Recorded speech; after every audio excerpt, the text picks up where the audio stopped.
there's any evidence that the government was behind 9/11, look, I believe anything if there's evidence, but there isn't any. So knock it off. That's my view. Ridiculous. So for family members of the victims that are asking questions and want the evidence that's been withheld by the government released, you would say that they're less than adults somehow for wanting that I would say that parasites like you make it much worse for them. That's what I would say. You're about the most unordinary person I know. You're an elitist. You're an asshole. No. But see, I'm an out of the closet elitist. I don't run around pretending to be a man of the people. I'm absolutely not a man of the people at all. How do you pay your bills? Well, I'm extraordinarily loaded just from money I inherited. You're a trust fund baby, are you not? No, completely. I've never needed to work. I mean, it's all just the whole cable news thing. It was like a phase I was going through. I will say this, if I can just make one prediction. So the United States is becoming non-white. Everyone's excited about it. Or whether you're not excited about it, it doesn't matter. Whites are going to be in the minority. So what that means soon. So what that means is you're going to get at some point, probably in my lifetime, people standing up and saying, I represent white people. I'm the candidate of the white voter. Right. And I just want to say on the record that I'm going to tell that person to fuck off because nobody speaks. I'm an adult man and nobody speaks for me because he shares the same skin color as me. I just reject that entire idea. If I agree with you, I'll let you speak for me. And if I don't, I won't.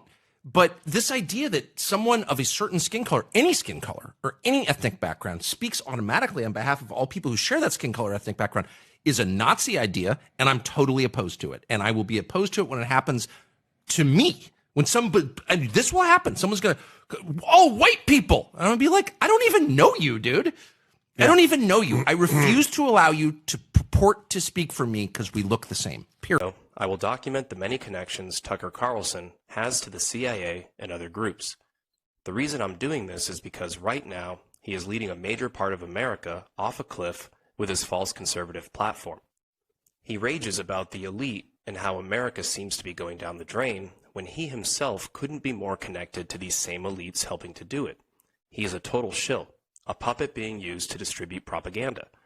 What people need to realize is the left and right paradigm we are given is entirely false. Whether you watch CNN or Fox, you are getting CIA agents highly trained in propaganda, usually coming from wealthy families. Take Anderson Cooper, for example. He admittedly interned at the CIA and was born into the Vanderbilt family. He could be called the face of CNN, just as Tucker is the face of Fox. Follow me as I take you through his career and document his highly suspect rise in journalism. Don't forget to take notes and research these things yourself. Tucker Carlson was born on May 16, 1969, in San Francisco, California. When he was 6 years old, his father Richard divorced his mother Lisa and married Patricia Swanson, one of the heiresses to Swanson Enterprises, most notable for their TV dinners. Carlson attended many boarding schools during his youth, including locations in Switzerland and Rhode Island. He graduated from Trinity College in Connecticut in 1991. Which is known as one of the Little Ivies, which are a group of private schools which compete with Ivy League schools. Supposedly, Tucker attempted to join the CIA when he graduated, but his application was denied. I can't find an explanation as to why he wanted to be in the CIA or why they rejected him. His father was a very well-connected man in the media industry and encouraged him to pursue journalism because, quote, they'll take anybody. His father, Richard, started his career in journalism at the young age of 22. He had jobs as a copy boy at the Los Angeles Times, as well as a reporter for United Press International, which at the time was one of the largest newswire services in the world. He worked for a few TV stations in Los Angeles and San Diego before joining San Diego Federal Savings and Loan in 1977. The bank was headed by Gordon Luce, who was the former public affairs director for Reagan. Richard became vice president of finance within 3 years, and during this time, the bank had a lot of political controversies due to their connections to current and former members of the Reagan administration. In 1983, he decided to get into politics, and in 1984, ran for mayor of San Diego. He lost to his opponent Roger Hedgecock, who was later forced from office in 1985 after it was revealed he received over $350,000 illegally during his campaign. Coincidentally, he would also go on to become a conservative radio host. In 1986, using his connections to the White House, Reagan personally announced his intention to nominate Richard as Associate Director of the United States Information Agency.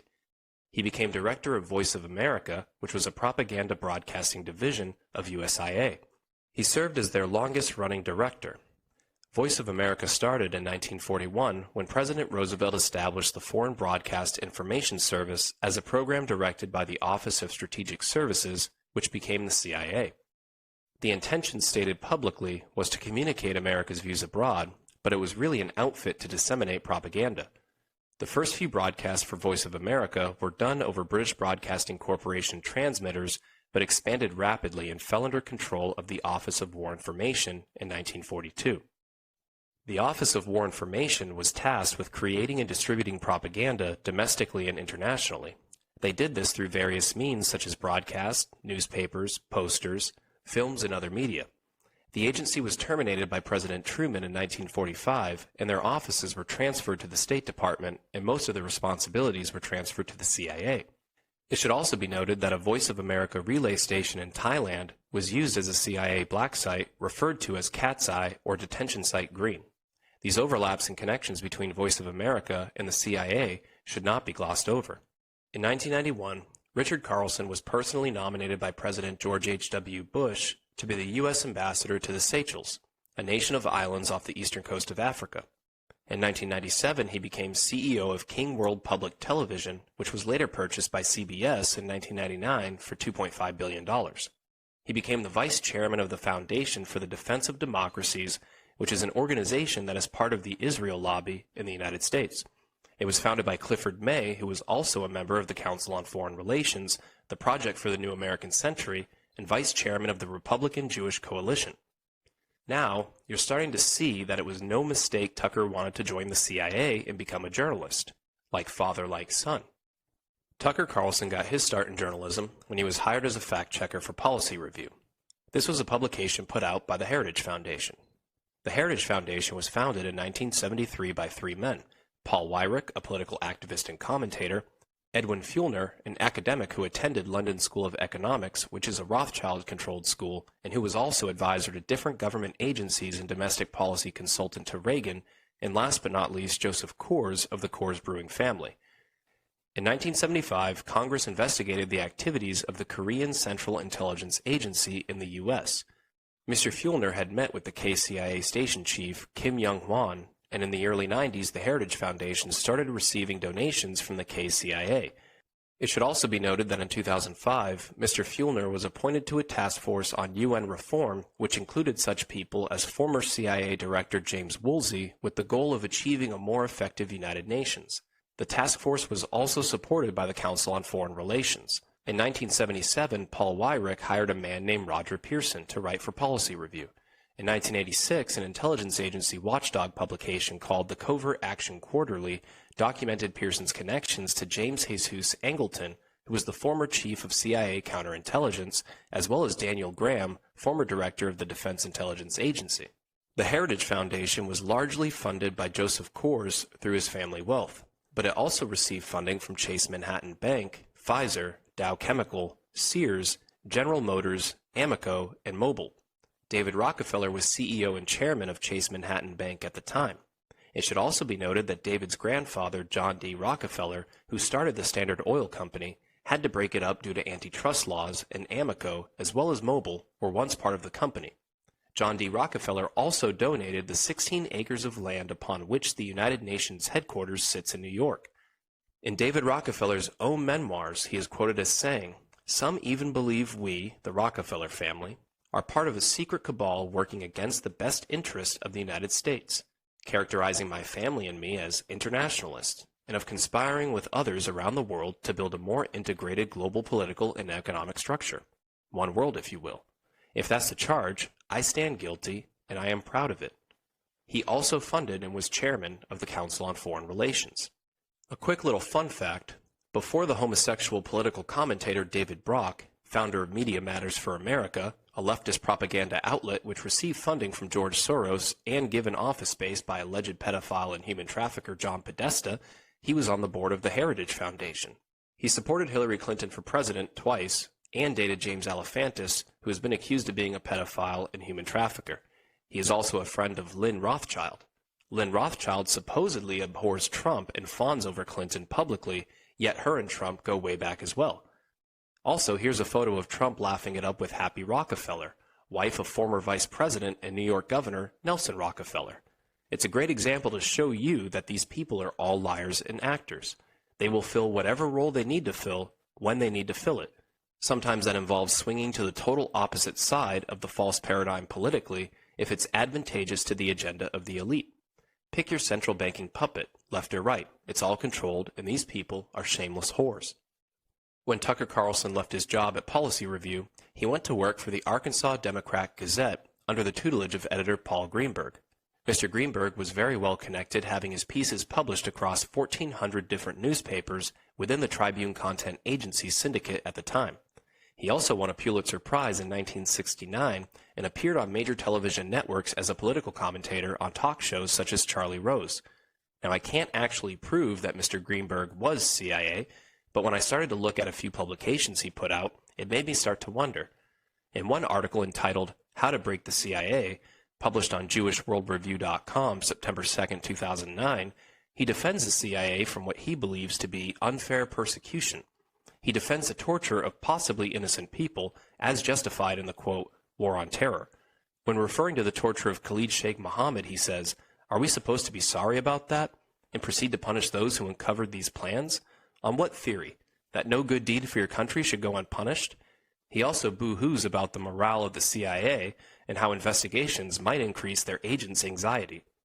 In another article by Mr. Greenberg entitled Hooray for Snooping, published in the Arkansas Democrat-Gazette October 23, 2013, he talks about a national conference of editorial writers he attended in Calgary, Alberta in the 70s or 80s.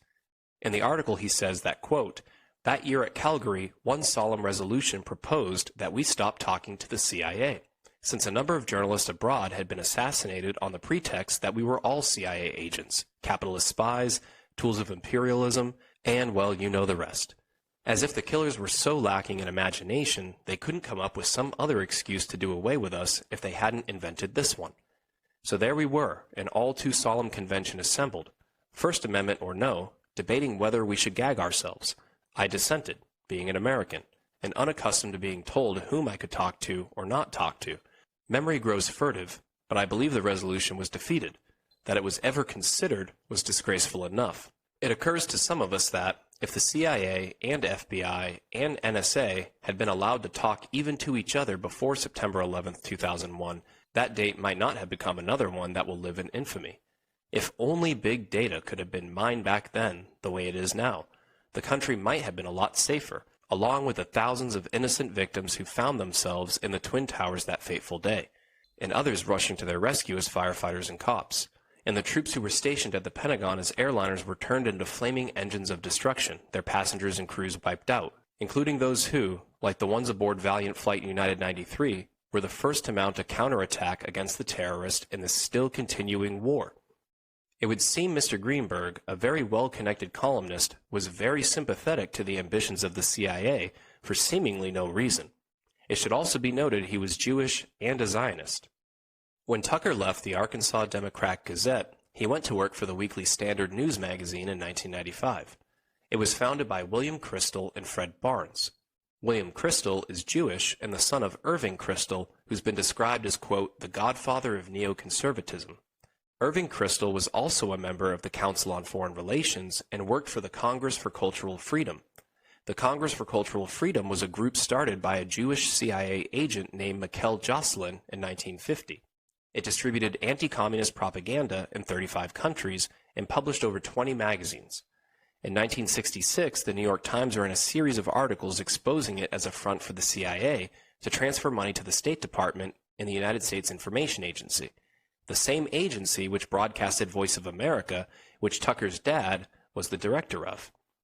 In the book Thinks, How the CIA Tricked the World's Best Writers, author Joel Whitney talks about, quote, how the good versus bad CIA is a false divide, and that the cultural cold warriors again and again used anti-communism as a lever to spy relentlessly on leftists, and indeed writers of all political inclinations, and thereby pushed U.S. democracy a little closer to the Soviet model of the surveillance state. He alleges that Kristol was in fact a CIA employee. The man who referred to Irving as the godfather of neoconservatism was a man named Jonah Greenberg, also Jewish and editor-in-chief of the National Review, a semi-monthly magazine. The magazine was founded by William F. Buckley, Jr. and has played a significant role in the development of conservatism in the United States. Like Crystal, Buckley was also outed as a CIA employee in Joel Whitney's book. It should also be noted that Fred Barnes, co-founder of the Weekly Standard, currently moderates a show on Voice of America called Issues in the News. Again, the same program Tucker's father, Richard, was director of. It would seem William Crystal was also a fan of Paul Greenberg, Tucker's first mentor at the Arkansas Democrat-Gazette, since he quoted him in an article he published in the Washington Examiner, November 1, 2004, entitled The 9/11 Connection. In the article, he quotes Paul as saying, "Everything we had thought, assumed, expected in the golden 90s hadn't been so. The surface piece of the 1990s had been bought at a great price. On 9/11, a failure of American leadership was revealed, a failure to look ahead and act forcefully to forestall threats, to do what Bush has called, quote, the hard work of fighting terror and spreading freedom." William's father, Irving, alleged CIA employee, also only had kind words to say about Mr. Greenberg when he wrote the foreword to his 1991 book, Resonant Lives, 50 Figures of Consequence. He said, and I quote, "Our intellectual and spiritual elites today are, with some notable exemptions, semi-educated at best. This explains why someone like Mr. Greenberg has not received the recognition he deserves. Oh yes, he has won a Pulitzer Prize and other awards, which is nice, but these are tributes to his journalistic talents as a columnist and editorial writer. As a master of the brief, moral essay, he has yet to come into his own. These men all seem to connect to one another in some way, and they all seemingly support the, quote, alleged war on terror while increasing the size of the government in the name of preserving freedom. They protect Israel and promote their agenda while scapegoating Muslims for false flag attacks meant to justify giving more power to their think tanks and intelligence agencies, which answer to nobody except the people lining their pockets." After leaving the Weekly Standard, Tucker then went on to write for New York Magazine, Reader's Digest, Slate, Esquire, The New Republic, The New York Times, The Daily Beast, and The Wall Street Journal. He would also go to work on camera for CNN, PBS, and MSNBC before finally settling into his role at Fox News as the poster boy for conservative values. During those years, he also somehow found time to appear on shows like King of Queens, 30 Rock, and Dancing with the Stars. While he is now on Fox News as arguably their most popular personality, this wasn't his first tango with News Corporation, which owns Fox News. News Corporation, owned by Rupert Murdoch, also owned the Weekly Standard, where Tucker worked under Bill Kristol. News Corporation headquarters is located in none other than the Rockefeller Center complex in New York. Rupert Murdoch is also on the board of Genie Energy, an American energy company located out of New Jersey. Other noteworthy people on the board of Genie Energy include Jacob Rothschild, the head of the Rothschild banking dynasty, and James Woolsey, former director of the CIA, who, if you remember earlier, was also on the UN Reform Task Force in 2005 with Heritage Foundation founder Edwin Fuellner, whose goal was to create a more effective United Nations, the same United Nations which resides on land donated by John D. Rockefeller. In a 2015 article written by Charlie Rose in Vanity Fair, he details a merger between Jacob Rothschild and David Rockefeller. Rothschild bought 37% of shares in Rockefeller Financial Services through his RIT Capital Partners. This is the same Charlie Rose who would have Arkansas columnist Paul Greenberg on a show to talk politics, and the same Paul Greenberg who was held in such high regard by William Crystal and his father Irving. There are so many overlapping connections that can be made that I probably missed dozens, if not more, during my research into the topic. Given these connections to the CIA, the Rothschilds, the Rockefellers, etc., it's no wonder Tucker Carlson ridicules people who believe that 9/11 was an inside job and calls these people parasites. It's also no wonder Tucker Carlson won't seriously address the Rothschilds on his show, as his boss probably wouldn't be too happy, even though they have so much control and influence. Whenever people bring up legitimate issues, it's his job to mock them, so his viewers won't get to the truth of the matter. Washington, D.C. experienced a mild snowfall last week. Luckily, City Councilman Trayon White was on it. He knows why it happened. Watch this. It just started snowing out of nowhere this morning, man. Y'all better pay attention to this climate control, man. This climate manipulation. And D.C. keep talking about we're a resilient city. And that's a model based off the Rothschilds controlling the climate to create natural disasters they can pay for it and own the cities, man. Be careful. the Rothschilds control the climate. The Rothschilds, of course, are a wealthy Jewish banking clan. They're included in a great many conspiracy theories, but those theories rarely give them credit for the weather. That's an ambitious new twist. Mark Stein is an author and columnist and a part-time meteorologist, and he joins us tonight. What do you make of it? So this is, by the way, I live here, so you can laugh all you want, but that's actually my city councilman speaking there. The Rothschilds control the weather. Did you know that? I did actually, Tucker. They bought the weather from God back in 1929 when he had a bit of a liquidity problem after the Wall Street crash. And they keep it in the wine cellars at the Chateau Mouton Rothschild estate in France. And they're able to micro-target the climate. For example, it was light snow in your part of Washington, but I gather in the stairwell of Trayon White's apartment building, he actually had an avalanche just on his floor. That's how micro-targeted the big Jew weather machine is able to be. And by the way, you may think it's a light snowfall, but if you actually examine it, it's actually small pieces of gefilte fish, which is why it doesn't melt. And that's why the Jews control the snowplow business. So they scoop all the gefilte fish in Washington away, and they use it to make Louis Farrakhan Calypso albums, which they put out to discredit Louis Farrakhan from telling the truth about the Synagogue of Satan. It all makes sense. See, the funny thing is, I don't know if it's funny, it's actually so appalling and shocking that it's hard. I'm just going to laugh about it. That was what you made me feel better about a city out of control. So then I want to run this by you. Maybe you can make me feel better about this too. There's a new uproar on social media over microaggressions at UC Santa Cruz. The school has assembled a list of microaggressions. Tucker Carlson seems to be everywhere.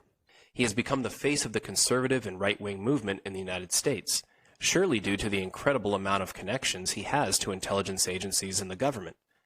This is why the gatekeepers in the media attempt to give him credibility and publish stories like how he's being spied on by the NSA, or how a seemingly random man confronted him in Montana at a fly fishing shop and insulted him trying to start a confrontation, and it turns out that the man was actually an employee of the Asia Foundation, which was created in 1951 by the CIA as a front organization to distribute propaganda.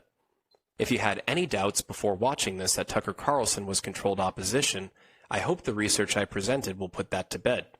Mainstream media is all controlled, and it's one big incestuous pit. Don't worship these people as heroes because they will sell you down the river in a heartbeat. Is Tucker Carlson CIA? Well, you can't prove that directly, but once you pour through all of his connections, you would find it incredibly hard not to believe that is the case. About the only thing we're missing at this point is official government documents detailing as much, which I am sure will come out at some point in the future. The CIA has a very long and documented history of infiltrating and controlling the media. Operation Mockingbird is a great example of that. Tucker Carlson is just one of many examples you could make. Remember to always do your own research and turn off the television. Hey, good to see you after we met briefly at the event in 2008 in Minneapolis for Ron Paul. Oh, that was fun. I remember that. But you had to leave early. What happened? The truth or stuff in pure. I'll tell you why. I didn't bail on Ron Paul. It's when Jesse Ventura got up and started saying 9/11 was an inside job. He didn't say that. Yeah, he did say that. No, he said that it was curious why the FBI, Come on. had Bin Laden on. Look, I'm the mode. I got it. I was there, and but. So you had to leave because that one. I was enraged. I was enraged by it. It wasn't controversial. It was stupid. Let me answer your question. Sure. It wasn't controversial. It was stupid. And if there's any evidence that the government was behind 9/11, look, I believe anything if there's evidence, but there isn't any. So knock it off. That's my view. Okay, but and I said that to him. Sure, but one stupid person says something stupid at a Ron Paul event. I hate that. And by the way, I am open to almost any crackpot theory about anything. It's just on that subject. Come on, you know what I mean? That's too much. That even for me. So, just out of curiosity, then, what's your take on Building 7? Which explanation do you believe? come on. This is like... No, that's a serious question. Which explanation did it? Which explanation? I There's believe... two explanations. It was either it was pulled or it was isolated pockets of fire in the building that blew that were sort of the towers coming down. That brought it down. This is a no-win conversation, so I'm not going to continue it. But let me just say one thing: my macro view is the obvious one, which is the buildings came down because a bunch of nutcases flew a plane into them. Okay, so are you still supporting Ron Paul? So, are you supporting anybody in the race this year? No, I don't support. I mean, I don't even You're vote an objective somewhere. I don't journalist? even vote. I'm hardly objective. I'm honest. I'm not objective. Certainly not afraid to speak your mind. No, I'm not. No, you can assess my views. They're very clear. Do you have any but message? I hate that 9/11 crap. Wish they just kicked those people out. I mean, was supposed to be the 93rd floor. really? It's important for people whose families feel involved to know the truth, whether or not the government was involved or whether it was terrorists. But there's a history of government-sponsored terror throughout the past century. Exactly. So, what do you mean kick them out? I don't know. Whatever. Anybody who's a 9/11 truther should be kicked out of the country? No, of course not. I don't even believe in parking tickets. I mean, please. I just don't. I think that people, before saying something that heavy, ought to present real evidence and not just it's a coincidence or questions remain and dumb things like that. Steel doesn't weaken until 2,400 degrees. Is evidence that jet fuel couldn't cause a collapse of the tower from being hit near the top. Except the thing is, it did. So that's the problem. Steel doesn't melt until 2,400 degrees. It didn't. I go back to our interventionist policies way back when we first funded Al Qaeda. Back when they were fighting the Soviets. We gave them a lot of money. The CIA pretty much trained them. I mean that's pretty much enough evidence for me.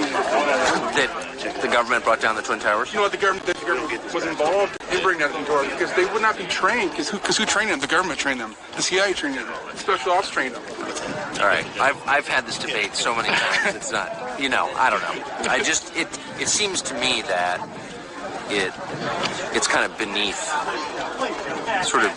like adult discourse even, really, I guess. And it definitely discredits otherwise good ideas. I just think that the implications, if the government was involved, the implications are so vast that it should be looked into whether or not it seems ridiculous. So for family members of the victims that are asking questions and want the evidence that's been withheld by the government released, you would say that they're less than adults somehow for wanting that I would say that parasites like you make it much worse for them. That's what I would say. I'm a parasite now? Yeah, it's filthy to say things like that with no evidence, and you have none, so you should stop. That's my view.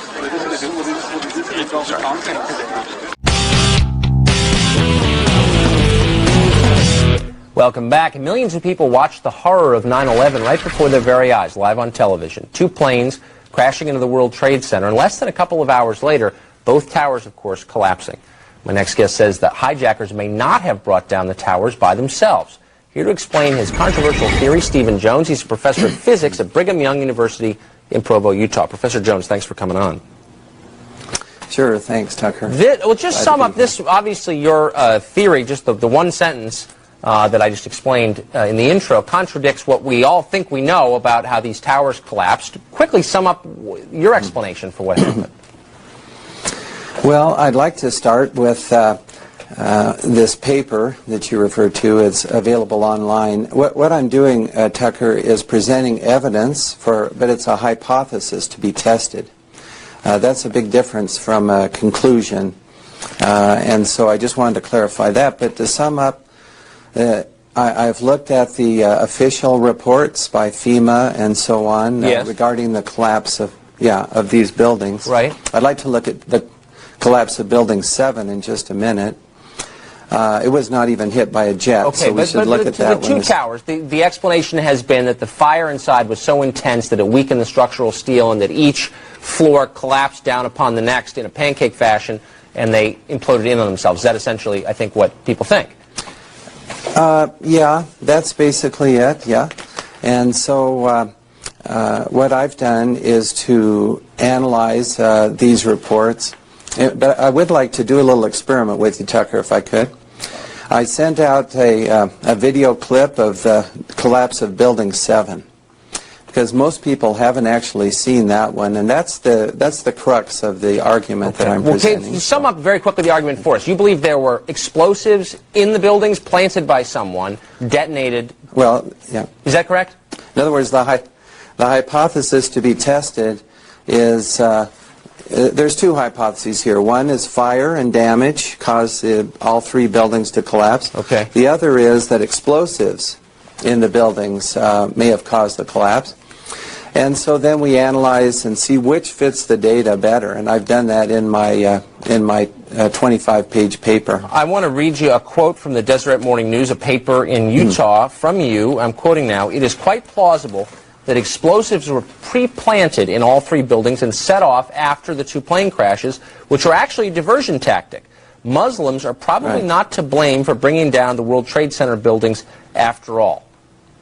That's, I would think, pretty offensive to a lot of people listening. Do you have any evidence for that? I mean, well, not to the Muslims, I might say. Well, that's a good. I've had a lot of emails. I'm sure. Yeah, I'm sure your writings have been greeted with glee in Islamabad and Peshawar and places like that. But for Americans, well, I haven't received any notes from there, but just good people. I have Muslim friends. Let me read, for example, but I'm not going to let you off the hook. I really want to do this experiment with you. Well, we don't have a lot of time for experiments, Professor, but if you could just give us one thing to hold on to. How you make these claims or appear to make these claims. Do you have any evidence that there were bombs in the building? Sure. Let's start with the collapse of Building 7. Can you roll the video clip that I sent to you? Okay, I'm not sure if we can, but to specify, that is World Trade Center building number 7. Try it. Smaller than the other two, was not hit by a plane, of course, yet it collapsed. Right, it's 47 stories. That's right. 24 steel columns in the center. Right. Trusses asymmetrically supported. Now, I can't see what you're seeing, so we just rolling that? We just see the building, and just so our viewers know, the explanation that I think is conventional is that there was a large tank of diesel fuel stored in the lower level of that, which caught fire, and the resulting fire collapsed the building. Well, that's basically it. Yeah, but as we read in the FEMA report, it says here, and I put this in my paper, of course, the best hypothesis, which is the only one they looked at, fire, has only a low probability of occurrence. Further investigation, analyses are needed to resolve this issue, and I agree with that. Okay. But they admit there's only a low probability. And if you look at the collapse, you see what I've studied is the fall time, the symmetry, the fact that it first dips in the middle, that's called the kink, which is very characteristic, of course, of controlled demolition. Professor, I am sorry that we are out of time, and I'm not sure that one other thing I want to mention about... Okay, if you can hit it quickly. All right. Okay, here we go. Molten metal in the basements of all three buildings. Right. And yet all scientists now reasonably agree that the fires were not sufficiently hot to melt the steel. So what is this molten metal? It's a direct evidence for the use of high-temperature explosives such as thermite. Thermite produces molten iron as an end product. Okay. So we do have... yeah, it's a very short time, but people will read the paper, then I talk about the molten metal, the symmetry of the collapse, and the weaknesses and inadequacies of the fire hypothesis. Professor, we're going to have to leave it to our viewers who are interested enough to follow up to do just that. We appreciate your coming on, even if I don't understand your theories. We appreciate you trying to explain them. Thanks. Okay. The Jews are what the New Testament of the Bible calls the synagogue of Satan, is conquering the world and ushering in the New World Order. The people wearing the Kabbalah string are non-Jews helping the Jews bring in the New World Order. The red string is a symbol to show the Jews that they are helping the Jews usher in the New World Order. The reason they do it is so that the Jews spare them from the mass depopulation that is happening. Not many people are allowed to live in the New World Order. In the Old Testament, the book of Joshua, God was giving the Israelites the land of Canaan. Joshua sent in spies. The Canaanites found out and were searching for the spies. The spies got help from a harlot called Rahab. The Canaanites went to Rahab's house, and she told them she did not see anyone. When they left, Rahab the harlot made a deal with the Israelite spies. Since she helped the spies, she asked that they spare her and her family. The Israelite spies agreed, and Rahab let them down on a red rope on the wall, and the spies escaped safely. The Israelites killed all the Canaanites except Rahab and her family.